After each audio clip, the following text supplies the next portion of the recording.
그 선거를 치르는 일련의 상황들을 우리가 겪으면서 그 윤석열 정부 이후에 사람들의 마음이 좀 뭐랄까 팩팩해졌다. 선거 관련 범죄들 보면은 뭐 벽보를 훼손한다든지 뭐 현수막을 훼손한다든지 이런 건수도 늘었고요. 그리고 선거 관련해서 폭행 사건도 많이 늘었어요. 맞아요. 이것도 뭔가 시사하는 바가 있는 것 같아요. 뭐 아무래도 정치 사망으로 가다 보니까 좀 이런 식의 분열의 언어들이 난무하고 또 특히나 정치인들 언어 중에 어떤 심각한 조롱 같은 게 들어가면 지지자들은 상호 간에 여러 가지 혐오적인 행태들이 나오기 마련이거든요. 그렇죠. 그렇기 때문에 아마 그런 정치가 제 기능을 하면 이런 부분들도 많이 좀 완화될 수 있지 않을까라는 좀 희망도 가져봅니다. 그러니까 이제 그 양극단의 정치, 그러니까 이 어떤 통합되지 않고 화합할 수가 없는 이 정서가 더 간극이 커진 것 같긴 합니다. 예. 그러니까 혐오의 강도도 커졌고 빈도도 잦아지는 건 분명한 것 같거든요. 그래서 차기 행정부의 수장이 사실은 이번 취임 시기에서 꼭 얘기해야 되는 부분은 뭐 물론 이제 여러 역대 대통령들도 국민 통합을 강조하셨던 건 사실이지만 예. 이번만큼은 더 많이 이 어떤 극단적으로 나눠져 있는 정치에 대해서 한 번쯤은 고민해 보는 그런 계기가 됐으면 좋겠습니다. 그래서 다음 대통령의 뭐 여러 과제들이 있지만 국민 통합이라는 게 또 얼마나 중요한 이야기가 될 것인지에 대해서도 많은 분들이 이야기를 하고 있습니다. 자, 말씀드린 순간 1부 우리 박준 변호사 나가시고 그 자리에 2부 여의도 새신사 함께해 주시는 권태호 한겨레 논설실 실장님 나오셨습니다. 어서 오십시오. 안녕하세요. 예. 박지원 변호사 다음이라서 굉장히 부담스럽네요. 아니에요. 얼굴이 훨씬 작아 보입니다. 자, 오후 4시 기준으로 지금 투표율이 집계가 됐는데 71.5%가 나왔습니다. 지난 대선과 비교하면 0.4%포인트 차이가 납니다. 지난 대선에는 71.1, 이번은 4시 기준으로 71.5. 앞서 뭐 저희도 얘기했지만 거의 숫자들이 수렴돼 가는 것 같고 뭐 이 투표율이 마지막 최종이 어떻게 될지 모르겠지만 거의 비슷하게 나올 것 같다라는 예측들 많이 하시더라고요. 네, 그렇죠. 아무래도 국민의힘 지지층 일부가 조금 투표를 적게 할 테고.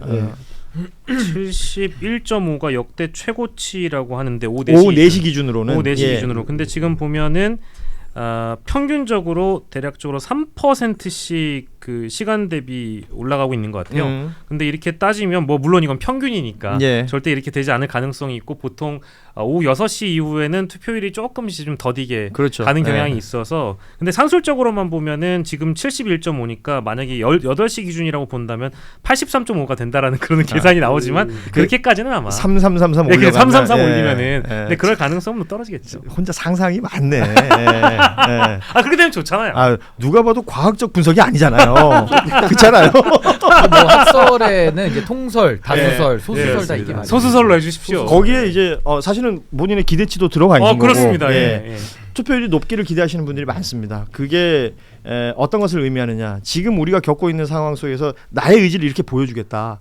국민이 주권인 이 나라에서 마치 주권을 본인들이 가지고 있는 양 휘둘러댔던 사람들에 대한 응징, 그 부분에 대해서 이 투표의 가치와 평가를 하시는 분들이 많지 않습니까? 그래서 우리 지금 박영식 평론가 얘기한 것처럼 높은 투표율을 기대하시는 분들이 많은데 현재는 71.5%. 아직까지 투표하지 않으신 분들이 있다면 뭐 여러 사정이 있을 수는 있겠습니다만 될 수 있으면 오늘은 8시까지니까 투표를 꼭 해주십사. 다시 한번 당부드리면서 이야기를 좀 더 이어가 보도록 하겠습니다.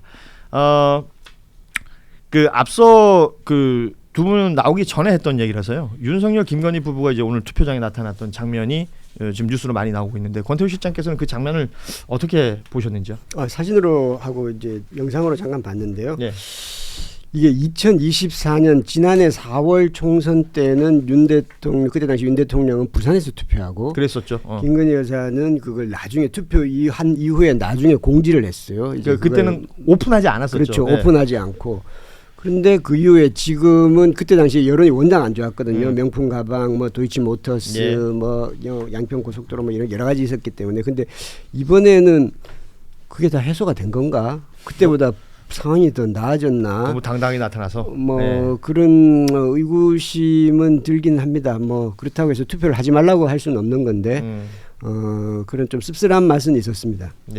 신인규 변호사는 아니 뭐 이제 아무래도 본투표를 했다는 것은 일관되게 본투표를 해왔으면 모르겠는데 과거에는 사전 투표를 했다가 했죠. 이제 예. 본투표를 바꾸는 걸 보면 좀 이렇게 소신이 오락가락하는 사람 아닌가라는 생각이 들고 최근에는 이제 부정선거라는 그 영화 키워드. 관련된 영화를 통해서 본인의 그 내란 행위를 좀 정당화하려는 그 이상한 노력을 좀 하지 않았습니까? 그러니까 결국 윤석열이라는 한 개인이 끝까지 그 국민들에게 해악을 끼치고 있는 건데 결국 그 큰 해악이 지금 국민의힘을 향해서 가고 있는 거 아닌가. 오늘 저 투표하는 모습을 보고서 아마 투표장 나간 국민들도 꽤 많으실 것 같습니다. 그래서 예. 얼굴이 보이면 보일수록 또 김건희 여사도 수사 사안을 다 회피해 왔기 때문에 예. 거의 뭐 국민 밉상으로 돼 있잖아요. 근데 그런 상황에서 투표장에 나타나는 것은 매우 좋지 않은 저는 정치적 판단이고 아마 국민들께서도 그에 반발해서 또 투표장에 나갈 수밖에 없는 상황 아닌가라는 생각이 듭니다. 윤석열 씨 입장에서는 그런 생각도 했을 것 같아요. 이미 앞서 박근혜나 이명박이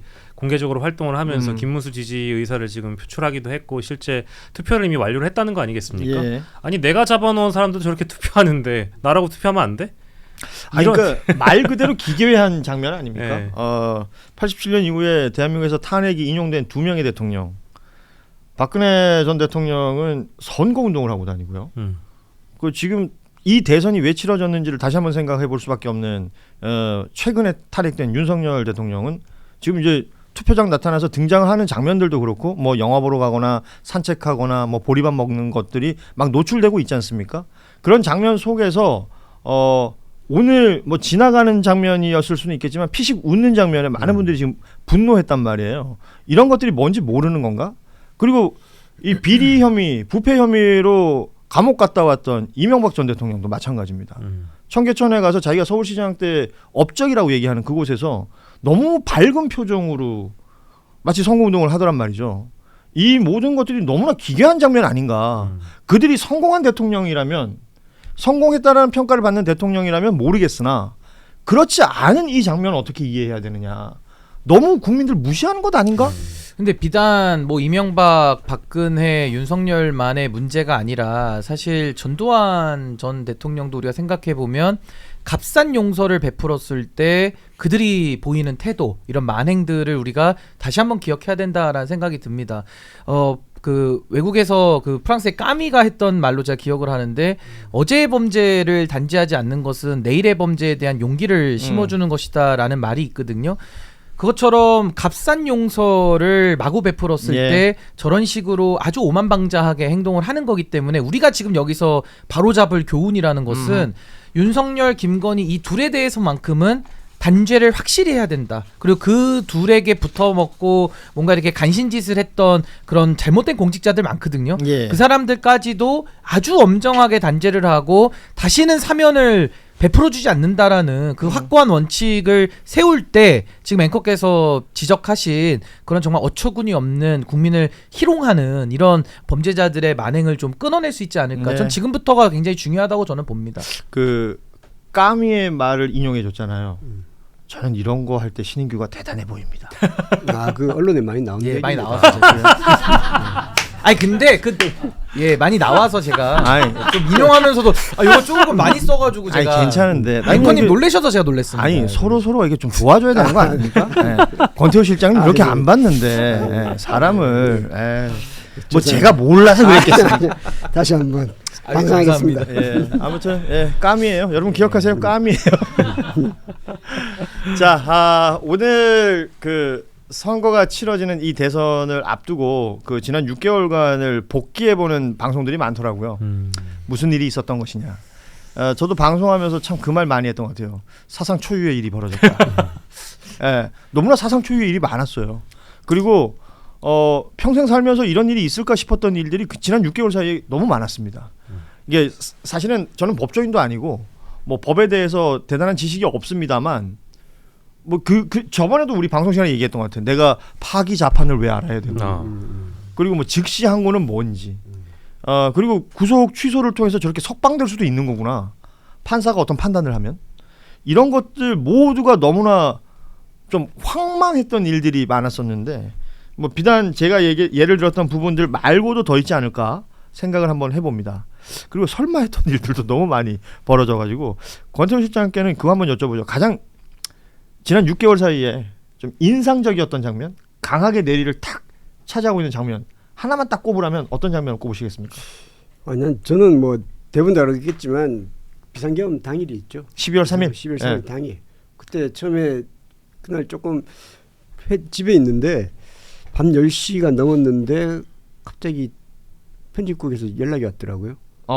지금 비상계엄을 막 굉장히 다급한 목소리로 윤석열이 비상계엄을 해서 사설을 써야 된다고. 난 뭔 소리를 하나 싶었어요. 이게 뭔 얘기인지. 이 대명천지에 무슨 비상계엄이냐. 비상계엄이라는 게 1980년에 그렇죠. 있었던 일인데 그 기억이 이게 현실인지 이게 뭔지라는 그 몽롱했던 그 순간이 기억이 납니다. 신인규 변호사는 어떤 장면? 뭐 저도 그날 현장에 갔기 때문에 뭐 헬기가 여의도 위에서 떠다니는 걸 직접 봤고요. 또 완전군장한 군인들을 실제로 보면서 참 두려움도 당연히 이거 느낄 수밖에 없는 그런 상황이었는데 저는 그것도 기억나지만 제일 지금 제 머리 뇌리속에 있는 것은 국회에서 탄핵안이 의결될 때 204표로 의결이 됐거든요. 그때 응원봉을 들었던 시민들이 여의도 앞에 많이 모이셨는데 정말 그 하나 되는 모습, 정말 서로 얼싸안고 기뻐했고 울고 했던 그 모습이 가장 지금도 제 안에는 좀 감동으로 좀 남아 있는 것 같습니다. 그래요. 그러네요. 그 감동적인 장면도 있었군요. 박영식 평론가는 저는 이게 가능한가? 이런 생각을 했던 장면이 이번 대선과도 연결되는 건데 왜 보수 유권자들이 보수 정당에 등을 돌리는가?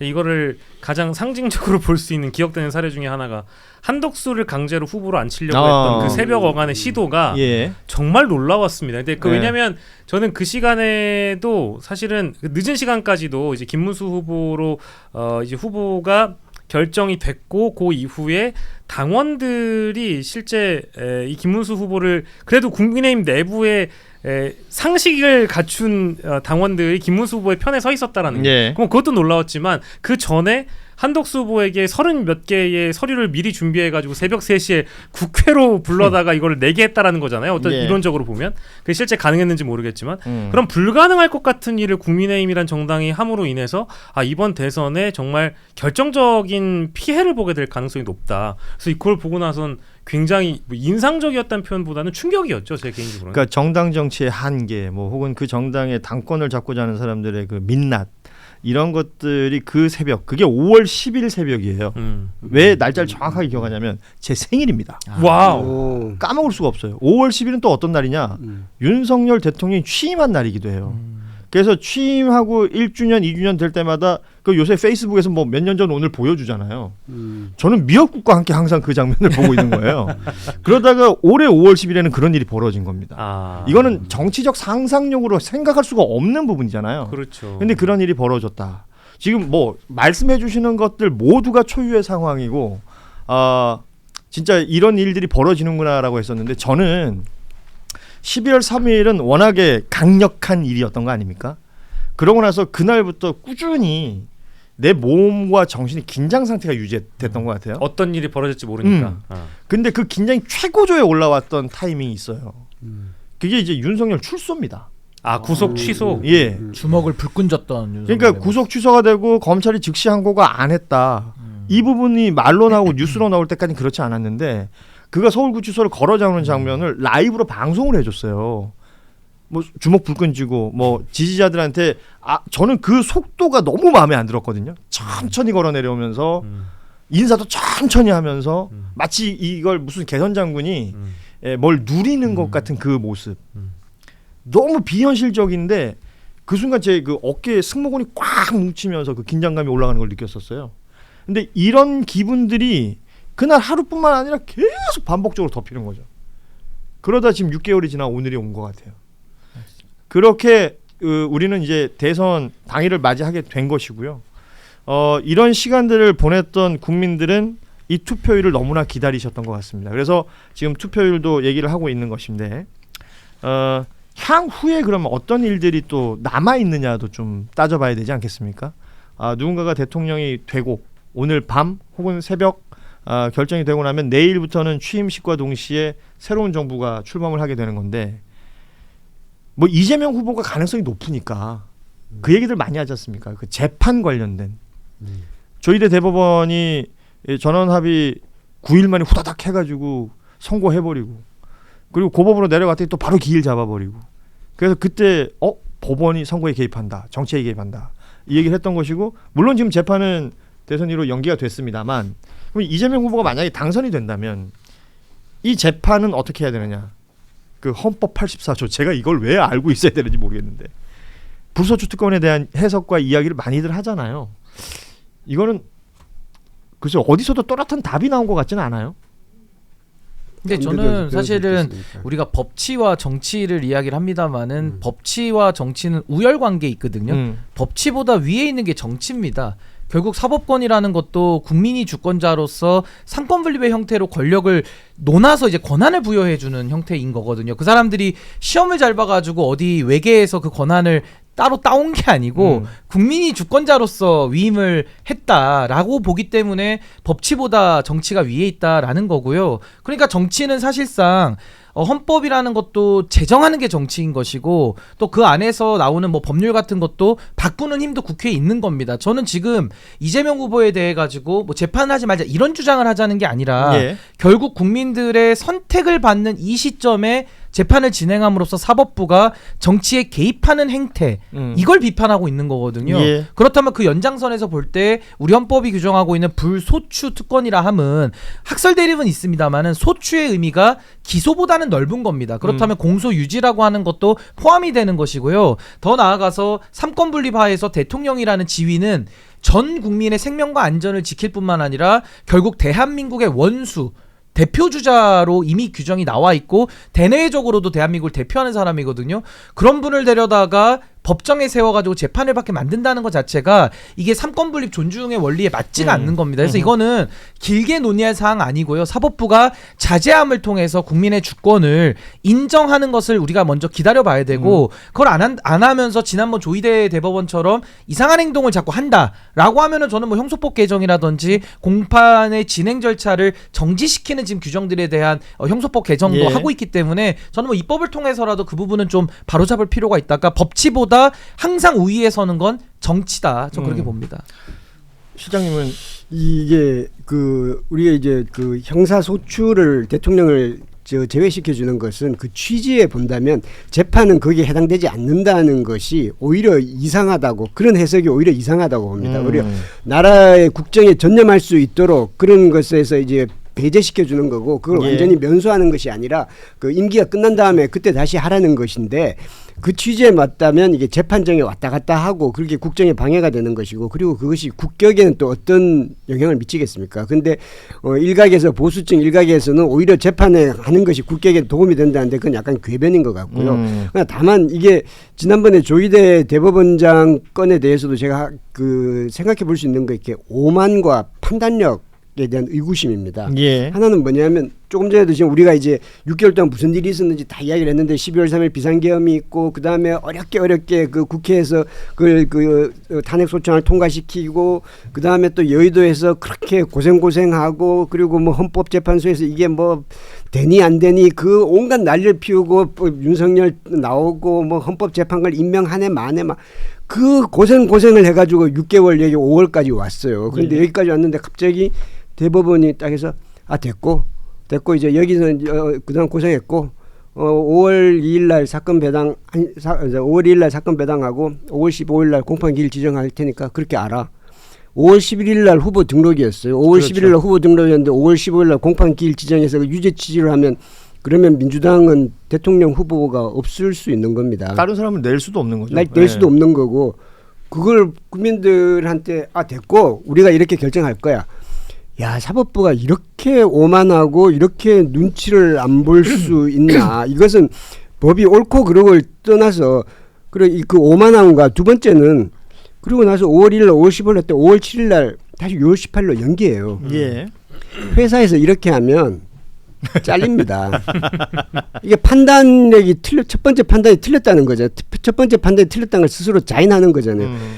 불과 일주일 뒤에 어떤 일이 생길지, 이런 일을 했을 때 어떤 상황이 벌어진다는 걸 예상을 못하는 거잖아요. 이게 정무적 법관의 판단력은, 법관은 판단하는 자리인데 이 판단력을 우리가 어디까지 신뢰할 수 있는가라는 그 의구심이 드는 거죠. 지금 이제 6월 18일로 연기했는데 우리가 일반적인 보통 상식이라면 대법원이 이것을 재판을 계속 연기하는 것이 상식이라고 봅니다만은 지금까지 대법원이 해온 것을 보면 그 판단력에 대해서 계속 의구심을 갖게 되는 거죠. 예. 너무 똑똑하고 너무 오만하고 그리고 너무 폐쇄적인 위치에 오래 있게 되면 이렇게 정상적인 상식적인 판단력을 할 수 없다고 봅니다. 이준석 후보가 3차 TV 토론에서 그런 식의 한 것도 마찬가지입니다. 그게 예. 옳고 그름을 떠나서 그것이 자기한테 도움이 될지 마이너스가 될지는 그 판단을 할 수 있어야 되는 거죠. 지금 대법원도 마찬가지로 봅니다.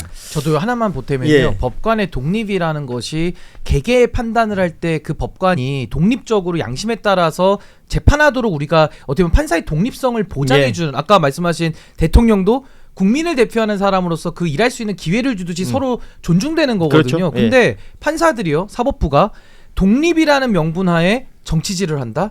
아 이건 용납이 안 되는 겁니다. 그걸 견제하라고 있는 게 또 그래서 탄핵권도 있는 거예요. 그러니까 법관도 탄핵 대상이 됩니다. 왜냐하면 누구라도 일탈을 해서 정치질을 하거나 뭐 룸살롱 가서 접대받고 뭐 향응을 받거나 할 수 있기 때문에 판사도 신이 아니거든요. 예. 그러니까 저는 이번에도 우리가 재판 개개의 사건에 대한 판사들의 독립권 그 독립성을 우리가 해야자는 취지는 전혀 아니고요. 누구도 그런 얘기를 하지 않습니다. 그럼요. 지금 말하고자 하는 것은 사법부가 정치질을 해서 국민들의 판단권을 자기들이 회수해 가겠다라는 그 오만함에 대한 우리가 비판이기 때문에 좀 둘이 약간은 같아 보이지만 본질이 다르거든요. 좀 잘 구별해서 봐야 될 필요가 있다라고 봅니다. 사실 그 정치라는 단어를 뭐 인생은 정치다 이렇게 말하는 사람들도 있잖아요. 그런데 지금 우리 신인규 변호사가 표현하기를 정치질이라 그랬어요. 정치 행위도 아니고. 그러니까 이번에 조희대 그 대법원이 보여준 행태를 두고 정치적 판단이 없었다라고 말할 수 있느냐라는 부분을 많은 분들이 의견을 내실 수가 있겠죠. 그리고 정치적인 어떤 판단을 해서 이 정치질, 정치 행위를 만약에 했다면 그것이 사법부가 말하는 사법부 독립이고 재판 독립과 연결이 되느냐, 이 부분도 당연히 생각을 해야 되는 것이기 때문에요. 지금 6월 18일 공판 일정이 잡혀 있다고는 하는데 이게 대선 이후로 그냥 밀어놓은 거잖아요. 뭘 하겠다가 아니라. 그래서 무엇 할 건지 법관들이 대표회의를 통해서 만나서 얘기를 해보겠다 그랬지 않았습니까? 근데 그것 또한 미뤘습니다. 그래서 이거를 국민들이 이제 두 눈 부릅뜨고 보고 있다는 것을 또렷하게 좀 알아주셨으면 좋겠다라는 얘기를 하고, 뭐 시간은 거의 다 됐습니다만 우리 박영식 평론가가 크게 발언 내용이 없었기 때문에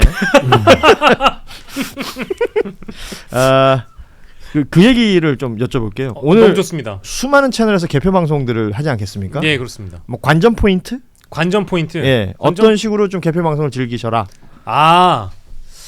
저희가 아까 저희 그 오늘 뉴스다이프 시작을 하면서 가장 재밌었던 시간이 있었죠. 그 각자가 어떻게 각 후보별 득표율을 예상하는지 얘기하는 게 사실 제일 재밌는 부분이긴 하고요.